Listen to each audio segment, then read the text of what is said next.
Hello everyone and welcome back to this beautiful channel जिसका नाम है सब्जेक्ट नोट्स। जहां हम हर दिन आपके लिए एक स्टेट लेके आते हैं और उस स्टेट का जितना स्टैटिक बनता है जो आपके बैंकिंग एसएससी और स्टेट लेवल के लिए इंपॉर्टेंट है आज तक की डेट में हम सारा डिस्कस करते हैं।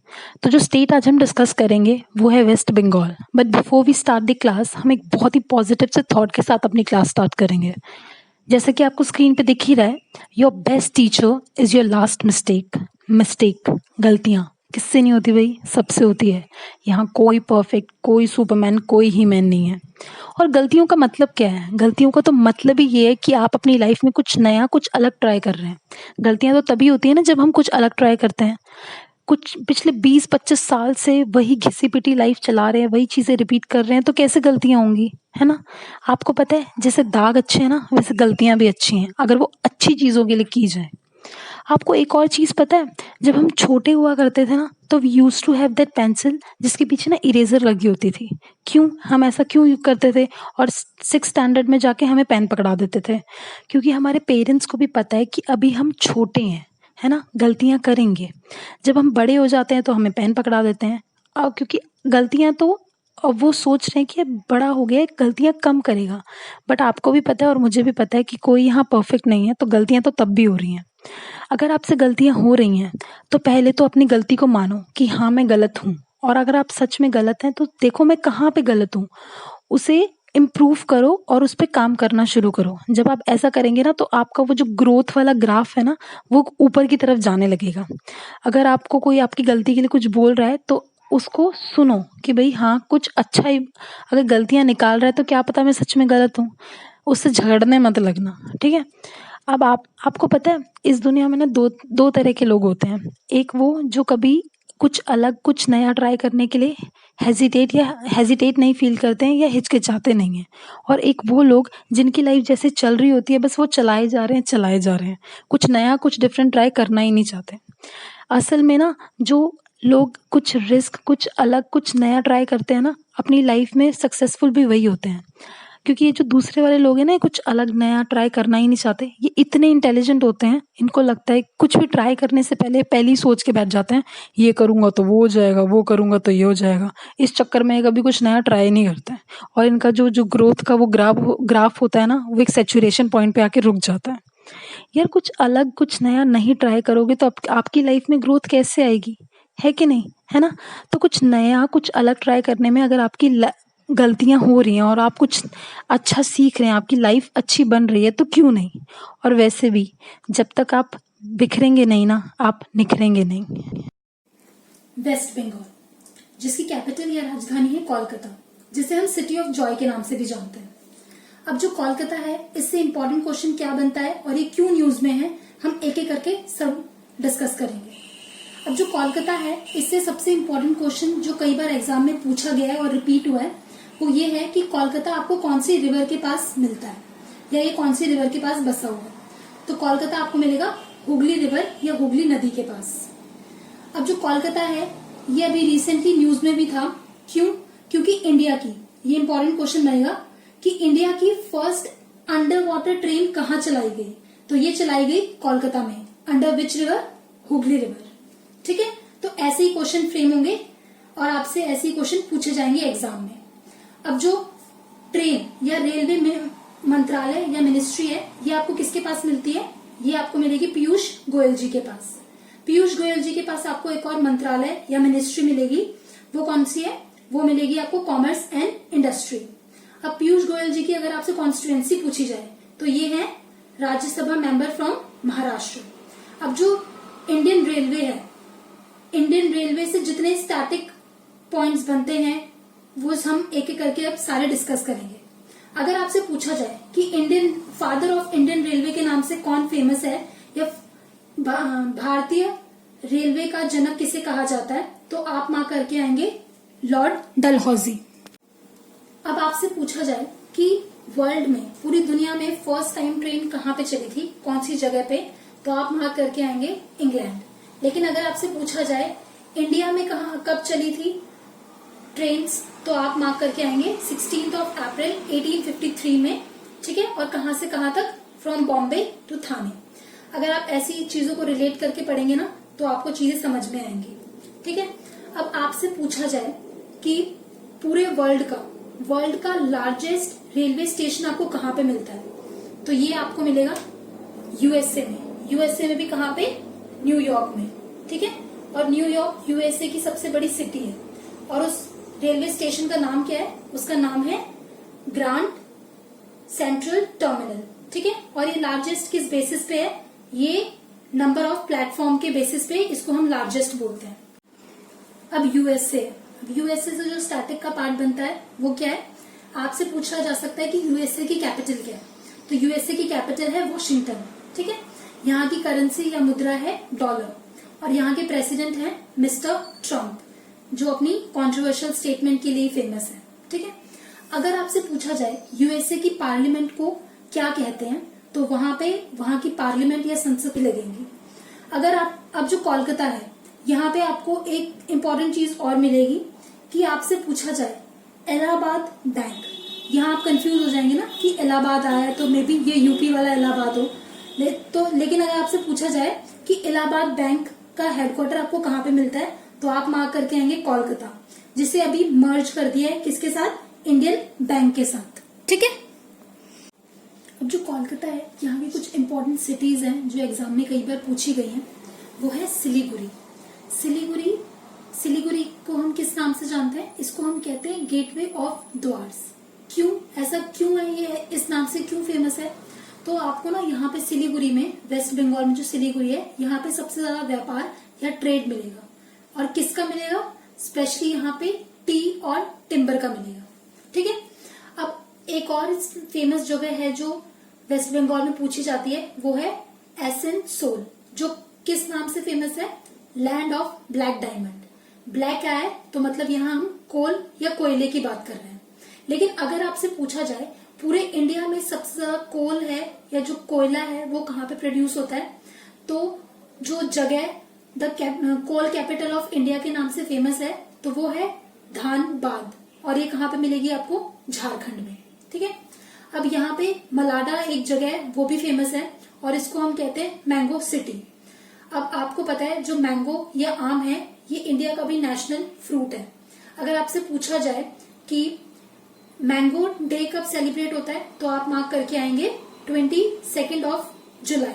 लेकिन अगर आपसे पूछा जाए कि सबसे ज्यादा प्रोड्यूस या सबसे ज्यादा आम कहाँ पे प्रोड्यूस होता है या सबसे ज्यादा मैंगो का उत्पादन कहाँ पे होता है, तो आप मार्क करके आएंगे यूपी। और कौन सी वेराइटी सबसे ज्यादा है, वो आपको मिलेगी दशहरी, जो दशहरी मैंगो होता है ना, वो। अब यहाँ एक और फेमस जगह है जो पूछी जाती है एग्जाम में, वो है दार्जिलिंग, जिसे हम द क्वीन ऑफ हिल्स के नाम से भी जानते हैं। मैंने आपको बताया था कि इंडिया में जो फर्स्ट जीआई या ज्योग्राफिकल इंडिकेशन टैग जिसको मिला था, वो मिला था किसको, दार्जिलिंग की टी को, जो वेस्ट बंगाल में है, ठीक है। अब जो वेस्ट बंगाल है, ये अपने बॉर्डर्स किसके साथ शेयर करता है, ये अपनी बॉर्डर शेयर करता है उड़ीसा, झारखंड, बिहार, सिक्किम और असम के साथ। और जो इंटरनेशनल बॉर्डर ये शेयर करता है, ये इंपॉर्टेंट है क्योंकि ये 3 कंट्रीज के साथ अपने बॉर्डर शेयर करता है। और वो कंट्रीज कौन कौन सी है, बांग्लादेश, नेपाल एंड भूटान। अब जो बांग्लादेश है, इससे जितने भी स्टैटिक के पॉइंट बनते हैं, हम एक एक करके सारे डिस्कस करेंगे। जो पहला स्टैटिक का पॉइंट बनता है बांग्लादेश से, वो ये है कि इसकी कैपिटल क्या है। तो बांग्लादेश की कैपिटल है ढाका और यहाँ की करेंसी या मुद्रा है टका। यहाँ की जो पीएम है वो है शेख हसीना जी। अब वो न्यूज में थी लास्ट ईयर काफी, क्यों, क्योंकि इनको ना लास्ट ईयर 2 अवार्ड के साथ ऑनर किया गया था या नवाजा गया था। तो वो जो अवार्ड्स थे वो कौन कौन से थे, डॉक्टर कलाम स्मृति इंटरनेशनल एक्सीलेंस अवार्ड और एक था वैक्सीन हीरो अवार्ड। तो आपसे ऐसे क्वेश्चन भी बन सकते हैं कि जो बांग्लादेश की पीएम है, उनको कौन से 2 अवार्ड्स के साथ ऑनर या नवाजा गया था। अगर आपसे पूछा जाए कि जो बांग्लादेश के प्रेसिडेंट हैं वो कौन है, तो वो है अब्दुल हामिद जी। आपको पता है कि बांग्लादेश एक टाइम पे हमारी कंट्री का ही हिस्सा था, लेकिन ड्यू टू लॉर्ड कर्जन उन्होंने ऐसी कॉन्स्पिरेंसी रची या साजिश रची और 1971 में इन्होंने बंगाल का विभाजन करवा दिया इंडिया से या भारत से, ठीक है। अब आपसे पूछा जाए कि बांग्लादेश में कोई इंटरनेशनल हेडक्वार्टर है किसी ऑर्गेनाइजेशन का, तो हाँ, यहाँ आपको मिलेगा बिम्स्टेक का हेडक्वार्टर। अब आया नेपाल। ठीक है, नेपाल मैंने आपके साथ कई बार डिस्कस किया है। अब इससे जो स्टैटिक के पॉइंट मोटे मोटे या एक दो बन रहे हैं वो हम अभी डिस्कस कर लेते हैं। नेपाल की अगर आपसे कैपिटल पूछी जाए तो वो रहेगी काठमांडू। यहाँ पे आपको किस इंटरनेशनल ऑर्गेनाइजेशन का हेडक्वार्टर मिलेगा? वो आपको मिलेगा सार्क का। ठीक है, और यहाँ की करेंसी क्या है? यहाँ की करेंसी है रुपी। ठीक है, यहाँ के जो पीएम है केपी शर्मा ओली जी, मैंने आपको बताया था। ठीक है, और प्रेसिडेंट विद्या देवी सिंह भंडारी जी। अब आया भूटान। ठीक है, भूटान के साथ भी हमारे बहुत अच्छे रिलेशनशिप हैं स्टार्टिंग से। ठीक है, वैसे तो तीनों के साथ ही हैं, बट अब बेचारा नेपाल कई बार चाइना की बातों में आके हमारे अगेंस्ट हो जाता है, तो इसमें इसकी भी क्या ही गलती है। चलो, अब खैर जो भूटान है इसकी अगर आपसे कैपिटल पूछी जाए तो वो कौन सी है? वो है थिम्फू। ठीक है, और अगर इसकी करेंसी पूछी जाए तो इसी करेंसी में आपको लिख देती हूँ क्योंकि इसमें एन साइलेंट पे है, तो इसकी करेंसी है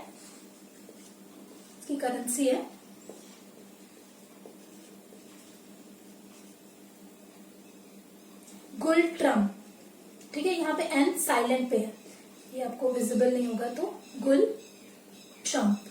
ठीक है, तो इसे ट्रम्प से मत कर लेना कंफ्यूज कि हाँ ये ट्रम्प है, तो गुल ट्रम्प इसकी आपको करेंसी मिलेगी। ठीक है, अब आपसे एक और चीज पूछी जा सकती है कि यहाँ के जो प्रेसिडेंट है वो कौन है?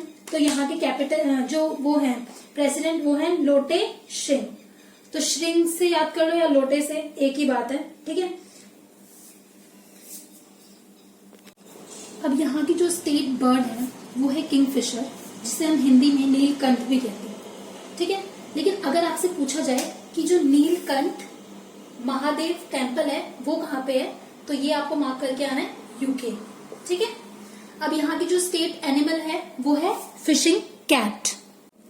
अब यहाँ की जो मुख्यमंत्री या सीएम है वो है ममता बनर्जी जी, जिन्हें हम दीदी के नाम से भी जानते हैं। ठीक है, जो ममता बनर्जी जी है वो यहाँ की फर्स्ट महिला या फर्स्ट वुमेन चीफ मिनिस्टर है। ठीक है, और ये 2011 से लगातार यहाँ की सीएम बनी हुई है। अब आपसे पूछा जाए कि सीएम या मुख्यमंत्री के लिए इंडियन कॉन्स्टिट्यूशन में कौन सा आर्टिकल मेंशन है, तो आप मार्क करके आएंगे 164। ठीक है, लेकिन अगर आपसे पूछा जाए कि प्रेसिडेंट के लिए कौन सा आर्टिकल है, तो आप मार्क करके आएंगे 52। मैंने आपको बताया था आपको सिर्फ प्रेसिडेंट के लिए याद रखना है, वाइस प्रेसिडेंट और पीएम का आपको बस इसके साथ ही याद हो जाएगा पीएम। ठीक है, आपको 5 में 1 प्लस करना है तो हो जाएगा 6, 2 में 1 प्लस करो तो 3, तो ये 63 किसके लिए हो जाएगा? वाइस प्रेसिडेंट के लिए। पीएम के लिए 6 में आप 1 प्लस करो 7, 3 में आप 1 प्लस करो 4, तो ये हो जाएगा पीएम के लिए। ठीक है, अब यहाँ के जो गवर्नर है वो कौन है? राज्यपाल या गवर्नर?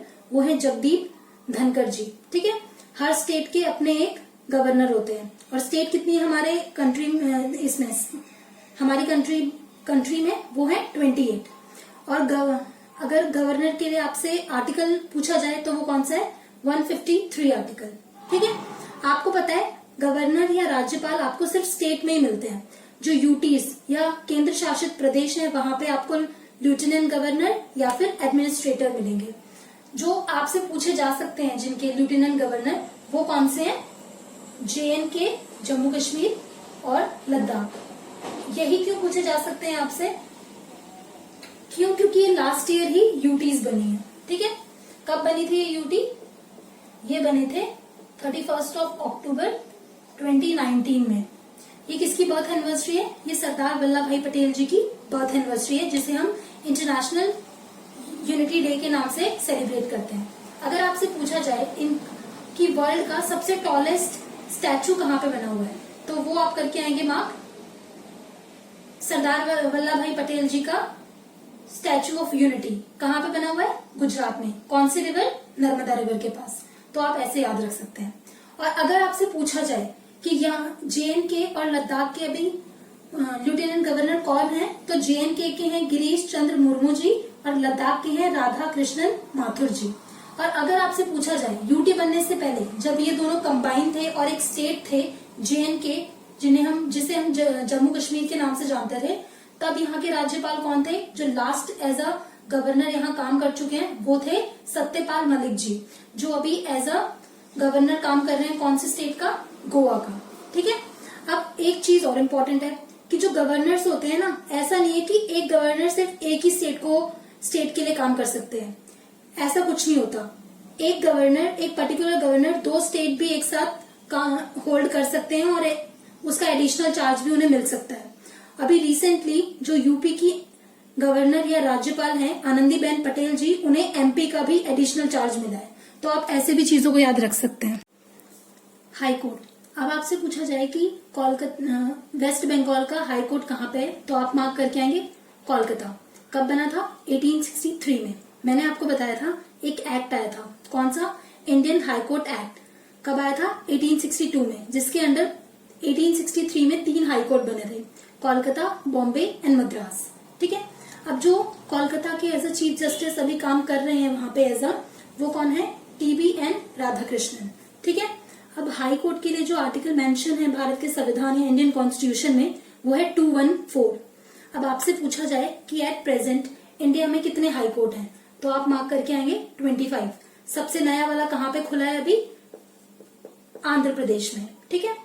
अब आपसे पूछा जाए कि क्या ऐसा पॉसिबल है कि एक हाई कोर्ट 2 से 3 स्टेट या यूटीज के लिए काम कर सके?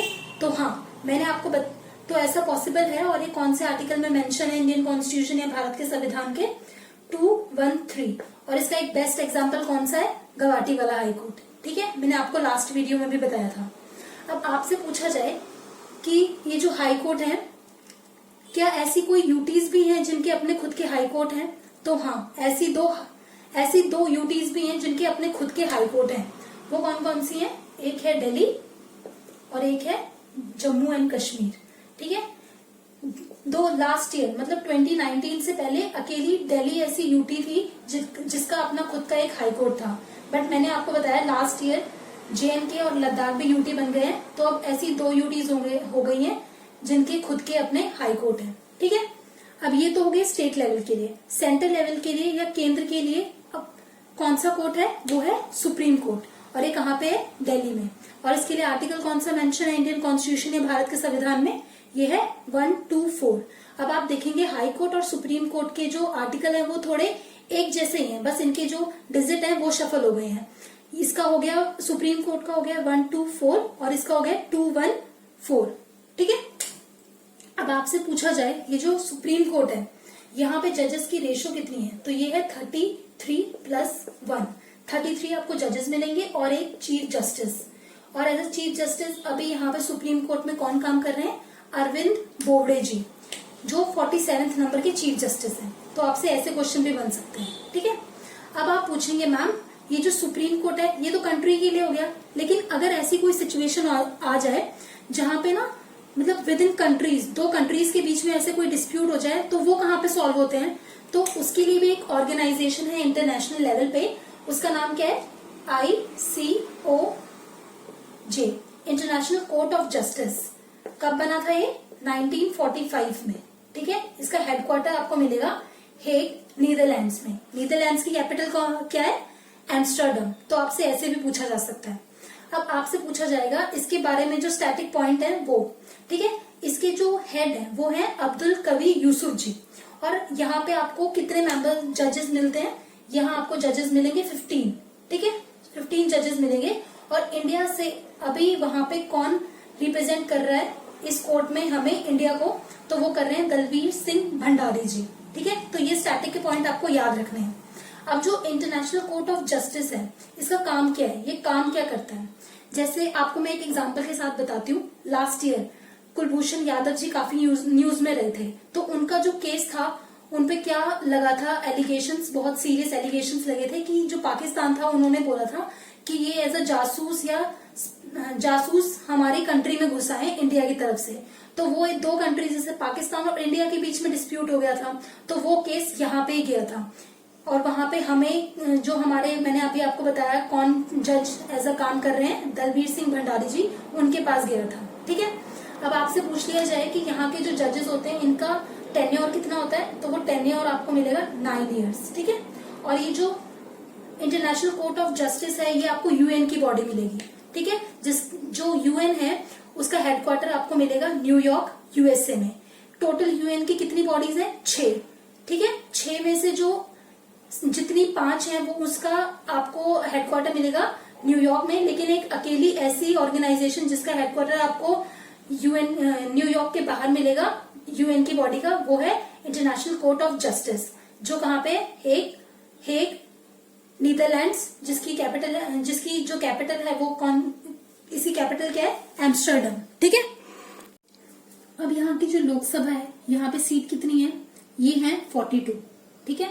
और राज्यसभा की सीट कितनी है वेस्ट बंगाल में, 16। लोकसभा को कहते हैं लोअर हाउस, एल ऐसे आप याद रख सकते हैं, और राज्यसभा को कहते हैं अपर हाउस। ठीक है। लोकसभा के लिए जो आर्टिकल मेंशन है इंडियन कॉन्स्टिट्यूशन है, भारत के संविधान में, वो है 81, और राज्यसभा के लिए है 80। ये आते हैं अंडर संसद या पार्लियामेंट, जो आता है आर्टिकल नंबर 79 में। ठीक है। अब जो इनसे स्टैटिक पॉइंट बनते हैं लोकसभा और राज्यसभा से, वो हम डिस्कस करेंगे। आपसे पूछ लिया जाए कि लोकसभा की मैक्सिमम सीट कितनी है, तो इसकी मैक्सिमम सीट आप मार्क करके आएंगे 552। और राज्यसभा की कितनी है मैक्सिमम सीट्स, इसकी है 250। ठीक है। जो राज्यसभा है इसका जो कार्यकाल है या टेन्योर है वो है 6 इयर्स, और लोकसभा का है 5 इयर्स। लोकसभा का मेंबर बनने के लिए आपकी जो मिनिमम एज होनी चाहिए वो है 25, और राज्यसभा के लिए होनी चाहिए 30+। ठीक है। अब यहाँ के जो स्पीकर हैं वो कौन है, ओम बिरला जी, जो कोटा राजस्थान से है। और राज्यसभा में आपको मिलेंगे चेयरपर्सन, यहाँ स्पीकर नहीं होते, और वो कौन है, हमारे देश के वाइस प्रेसिडेंट, और ये सैलरी भी एज अ राज्यसभा चेयरपर्सन ही लेते हैं, जो कि कौन है, वेंकैया नायडू जी। ठीक है। तो आपको ये पॉइंट्स अपने माइंड में रखने हैं। अब आपसे पूछ लिया जाए कि जो लोकसभा है और जो राज्यसभा है, इनमें एक बहुत मेजर सा डिफरेंस है। ये जो लोकसभा है ना, ये एक टेम्परेरी बॉडी है। यहाँ पे ना जैसे आप हाउस है, क्योंकि यहाँ पे आप मेजोरिटी खींच के ना लोकसभा को मतलब इसका खत्म कर सकते हो इसे, लेकिन राज्यसभा के साथ ऐसा सीन नहीं है। यहाँ पे ये आपको परमानेंट बॉडी मिलेगी। ठीक है। ये परमानेंट और ये टेम्परेरी क्यों है, ऐसा क्यों है, क्योंकि ये जो राज्यसभा है ना, यहाँ पे इसको हम पूरी तरह खत्म नहीं कर सकते। यहाँ पे हर 2 साल बाद 1/3 लोग रिटायर्ड होते हैं। और यहाँ से एक बहुत इंपॉर्टेंट क्वेश्चन बनता है जिसमें बच्चे कंफ्यूज होते हैं कि जो राज्यसभा है एट प्रेजेंट कौन से नंबर की चल रही है। तो बच्चे कई बार मार्क करके आ जाते हैं 17, बट ये गलत है। राज्यसभा जो है वो एक परमानेंट बॉडी है, तो जो अभी एट प्रेजेंट वर्तमान में जो राज्यसभा चल रही है वो फर्स्ट वाली है, क्योंकि ये तो कभी खत्म हुई नहीं। जो लोकसभा है वो 17th नंबर की चल रही है। तो इसमें आप कंफ्यूज मत करना और चीजों को ध्यान में रखना। अब जो यहाँ के डांस फॉर्म है वेस्ट बंगाल के, वो कौन कौन से हैं, छऊ, जो कहाँ पे और परफॉर्म होते हैं, मनाए जाते हैं, वो होते हैं झारखंड और बिहार में। थुसू करके भी एक यहाँ पे डांस है जो परफॉर्म होता है, वो कब होता है, दुर्गा पूजा पे। यहाँ का जो फेस्टिवल फेमस है वो है दुर्गा पूजा, और जो लैंग्वेज यहाँ बोली जाती है वो है बंगाली। अब यूनेस्को की लिस्ट में वेस्ट बंगाल से कौन कौन सी साइट्स आती है या जगह आती है, वो है सुंदरबन नेशनल पार्क, और एक है दार्जिलिंग हिमालय रेलवे स्टेशन। अब जो सुंदरबन नेशनल पार्क है, इससे क्वेश्चन क्या बनेगा, पहले तो आपसे यही पूछा जा सकता है कि सुंदरबन नेशनल पार्क कौन सी स्टेट में है, तो ये आप मार्क करके आएंगे वेस्ट बंगाल। सुंदरबन नेशनल पार्क में सबसे ज्यादा आपको कौन से टाइगर्स मिलते हैं, बंगाल टाइगर्स। लेकिन अगर आपसे पूछा जाए कि व्हाइट टाइगर्स और रॉयल टाइगर्स आपको कहाँ पे मिलते हैं, तो ये आपको मिलेंगे बांधवगढ़ नेशनल पार्क, और ये कहाँ पे है, एमपी में। दार्जिलिंग से आपसे क्या पूछा जा सकता है, मैंने आपको बताया था कि इंडिया में फर्स्ट आइटम जिसको जीआई मिला था, ज्योग्राफिकल इंडिकेशन टैग, वो थी दार्जिलिंग टी, किसकी, वेस्ट बंगाल की। ठीक है। अब आपसे पूछा जाए कि इंडिया की कितनी साइट्स आती है यूनेस्को की लिस्ट में, तो ये आती है 38। जो रिसेंट ऐड हुई है, जो सबसे नई वाली ऐड हुई है, वो कौन सी है, जयपुर। ठीक है। तो आपसे ऐसे भी पूछा जा सकता है। अब जो 38 है, इनमें से जो 7 है वो आपको मिलेगी नेचुरल साइट्स, और एक मिलेगी मिक्स्ड। ठीक है। एक मिलेगी आपको मिक्स। अब सुंदरबन नेशनल पार्क से और क्या क्वेश्चन बना जा सकता है कि जो सुंदरबन नेशनल पार्क है, ठीक है, मैंने आपको बताया था कि जो सुंदरबन नेशनल पार्क है, यहाँ पे यहीं से होके एक जो गंगा है और जो ब्रह्मपुत्र है, बे ऑफ बंगाल में वर्ल्ड का लार्जेस्ट डेल्टा फॉर्म करते हैं। कौन सा डेल्टा फॉर्म करते हैं, सुंदरबन डेल्टा, जो वर्ल्ड का लार्जेस्ट है, 2 रिवर को मिला के। कौन कौन सी, ब्रह्मपुत्र और गंगा। और ये जब गंगा ब्रह्मपुत्र के साथ मिलती है कौन सी कंट्री में, वेस्ट बांग्लादेश में, तो हम उस टाइम पे जो ब्रह्मपुत्र है उसको हम किस नाम से जानते हैं, उसको हम जानते हैं जमुना के नाम से। तो आप ये क्वेश्चन भी ध्यान में रख सकते हैं। अगर आपसे गंगा का ओरिजिन पूछा जाए तो आप मार्क करके आएंगे उत्तराखंड के देवप्रयाग से। ठीक है। अब आपसे पूछ लिया जाए कि यूनेस्को का जो हेडक्वार्टर है वो कहाँ पे है, तो इसका हेडक्वार्टर आपको मिलेगा पेरिस में। पेरिस किसकी कैपिटल है, फ्रांस की। और पेरिस बसा कौन सी नदी के पास है, तो ये आपको मिलेगा सीन नदी के पास। अब यहाँ की जो सबसे इंपॉर्टेंट रिवर है जो वेस्ट बंगाल से पूछी जाती है वो है तिस्ता रिवर, जो बॉर्डर फॉर्म करती है बिटवीन सिक्किम एंड वेस्ट बंगाल। देखो, कोई भी रिवर अगर आप पढ़ रहे हैं ना, तो रिवर को पढ़ने का सबसे बेस्ट वे कौन सा है। सबसे पहले लिखो रिवर का नाम, एक सर्कल मार्क करो। ठीक है। सबसे पहले देखो कि इसका ओरिजिन क्या है। ये तो तिस्ता है, तो इसका ओरिजिन है जेमू ग्लेशियर। कहाँ पे है ये आपको तिब्बत में मिलेगा, जिसे चाइना बोलता है वो उसके अंडर है या उसी का पार्ट है। ठीक है। ये तो हो गया उसका ओरिजिन। ओरिजिन के बाद आप लिखो इसकी कोई मेन ट्रिब्यूटरी है, सहायक नदी है। ठीक है। या ये जो रिवर है खुद ही किसी मेन रिवर की सहायक है। तो इसकी जो दो ट्रिब्यूटरी जो एग्जाम में पूछी जाती हैं वो है रंगपो और एक है रंगीत। ठीक है। ये ओरिजिन, ट्रिब्यूटरी, अगर कोई मेन या सहायक नदी है इसकी वो, अगर इसके पास कोई इम्पोर्टेंट सिटी या स्टेट है तो वो, इसके पास एज सच कोई इम्पोर्टेंट स्टेट या सिटी नहीं है, तो ये हम अभी यहाँ पे नहीं लिख रहे हैं। इसके बाद ये इंडिया से ही है, तो कौन कौन से स्टेट से होके गुजरती है। अब ये आती है सबसे पहले इंडिया में, जब आती है सबसे पहले आती है सिक्किम में। ठीक है। सिक्किम के बाद आती है वेस्ट बंगाल में, और वेस्ट बंगाल के बाद जाती है बांग्लादेश में। तो ये एक ऐसे अगर आप पढ़ेंगे ना तो आपको चीजें इजी लगेंगी और आपको समझ भी आ जाएंगी। सबसे पहले ओरिजिन, फिर ट्रिब्यूटरी या किसकी सहायक नदी है या इसकी कौन कौन सी सहायक नदी है वो, फिर कौन कौन सी स्टेट से गुजरती है, अगर कोई इम्पोर्टेंट स्टेट या सिटीज के पास लोकेट है तो वो। ऐसे अगर आप पढ़ेंगे तो आपको समझ भी आएगी और मतलब आपको डिफिकल्ट नहीं लगेगा रिवर की चीजों को याद करने में। अब यहाँ के जो डैम एग्जाम में पूछे जाते हैं वो है फरक्का बैराज या डैम, जो कौन सी नदी पे है, गंगा पे। दुर्गापुर बैराज जो कहाँ पे मिलेगा, दामोदर नदी पे। अब कंग सबाती डैम भी एग्जाम में इसमें कई बार पूछा गया। अब इसके जो बंदरगाह या पोर्ट पूछे जाते हैं वो कौन कौन से हैं। एक तो पूछा जाता है कोलकाता, जिसका अभी हाल ही में नाम चेंज हुआ है और इसका अब नाम क्या कर दिया गया है, श्यामा प्रसाद मुखर्जी एयरपोर्ट। लेकिन अभी अगर आपसे पूछा जाए कि एक जगह है झारखंड में एक जगह है, क्या है वो, इंडियन एग्रीकल्चर रिसर्च इंस्टीट्यूट। तो इस चीज का ये जो है अभी तो मतलब प्रथा ही चली आ रही है नाम चेंज करने की, खैर, तो इनका नाम भी किसके नाम पे रखा गया है, श्यामा प्रसाद जी के नाम पर। तो कोलकाता पोर्ट का भी नाम चेंज करके श्यामा प्रसाद जी के नाम पे रखा हुआ है, और Indian agriculture research institute of Jharkhand उनका भी नाम इनका भी नाम मतलब इस ऑर्गेनाइजेशन, इस इंस्टीट्यूट का नाम भी श्यामा प्रसाद जी के नाम पे रखा है। अब एक और पोर्ट जो यहाँ से पूछा जाता है कोलकाता से इम्पोर्टेंट, वो है हल्दिया पोर्ट। ठीक है।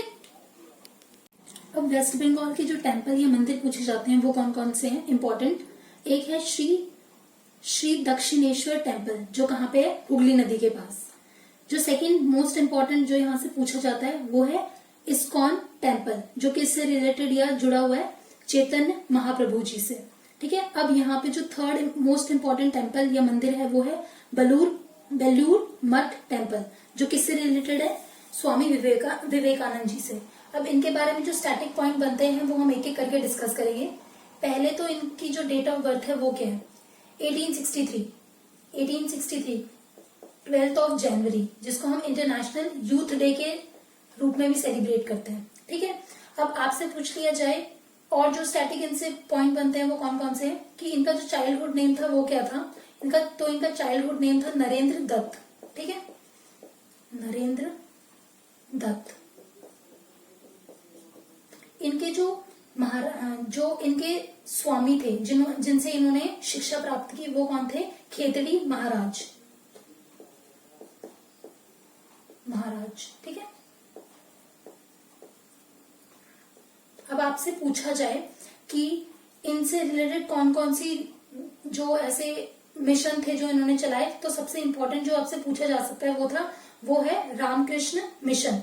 अब इनकी जो डेथ थी, डेथ एनिवर्सरी है, वो कब सेलिब्रेट होती है? 4 जुलाई, जो अभी लास्ट गई है थोड़े दिन पहले, 4 जुलाई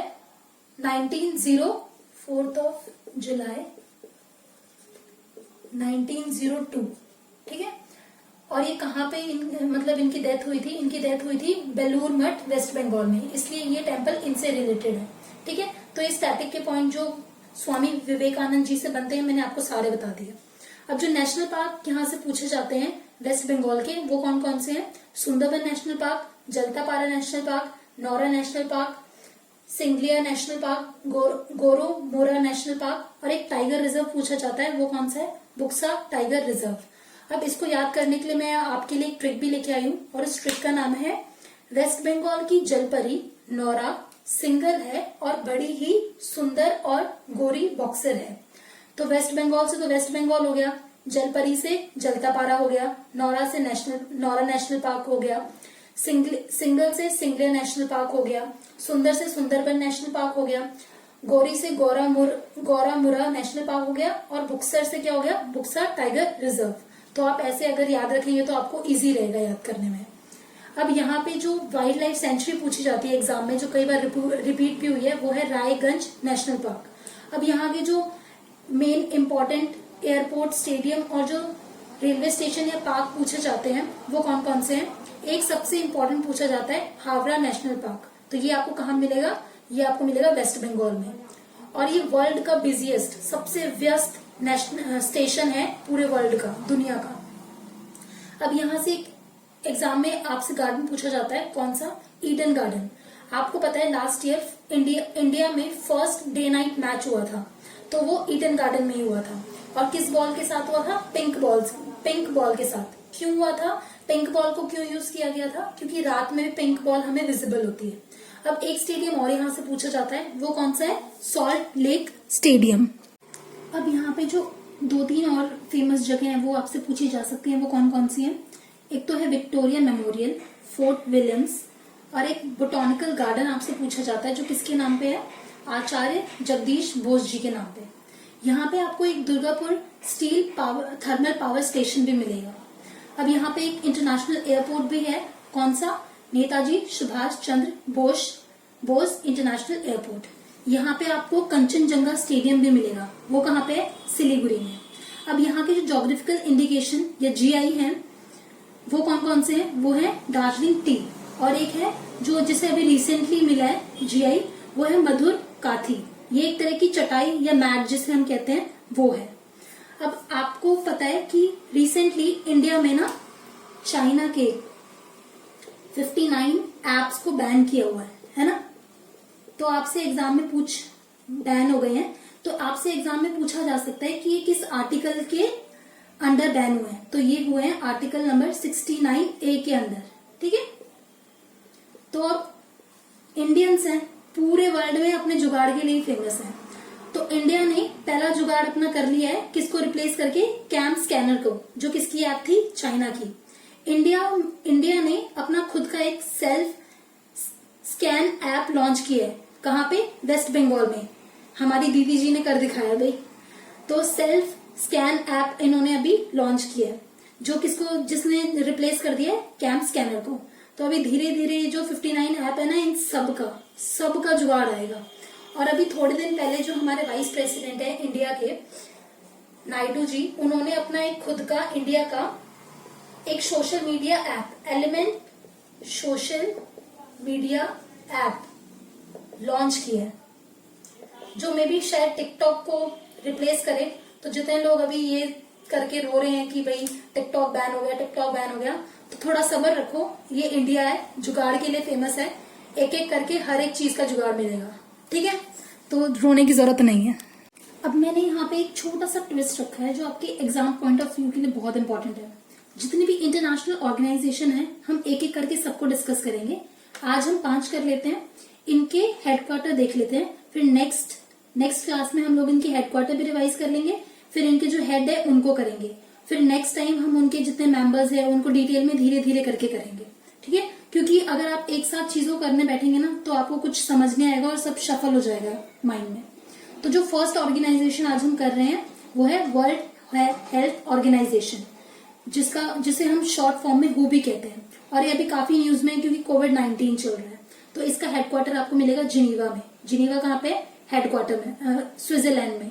और स्विट्जरलैंड की जो कैपिटल है वो क्या है? बर्न। अब IMF, इंटरनेशनल मॉनेटरी फंड, इसका हेडक्वार्टर आपको मिलेगा वॉशिंगटन, जो कहाँ पे? USA। अब जो वर्ल्ड बैंक है उसका हेडक्वार्टर आपको कहाँ पे मिलेगा? वॉशिंगटन, जो कहाँ पे? USA। अब जो आसियान है, association of south east ASEAN Nations, इसका हेडक्वार्टर आपको कहाँ पे मिलता है? ये आपको मिलेगा जकार्ता में, जो किसकी कैपिटल है? इंडोनेशिया की। बट अभी कुछ चल रहा है यहाँ पे, ऑफिशियल नहीं हुआ है, जब हो जाएगा तो मैं आपको बता दूंगी कि इसकी अभी कैपिटल चेंज करने की बात चल रही है। तो ईस्ट ऑफ कलिमंतान में भी इसकी नेक्स्ट वाली अब कैपिटल हो। अब जो यूनेस्को है इसका मैंने आपको कई बार बताया है, इसका आपको हेडक्वार्टर मिलेगा पेरिस, फ्रांस में। तो अब जो FATF financial action task force, इसका हेडक्वार्टर भी आपको कहाँ पे मिलेगा? फ्रांस, पेरिस के फ्रांस में। और जो फ्रांस की कैपिटल है वो पेरिस ही है, मैंने आपको बताया, जो सीन नदी के पास बसी हुई है। आई होप आपको पूरा सेशन या क्लास पसंद आई होगी। अगर आपको ये पसंद आई है तो प्लीज इसे लाइक, शेयर एंड सब्सक्राइब करना मत भूलिएगा। Thank you.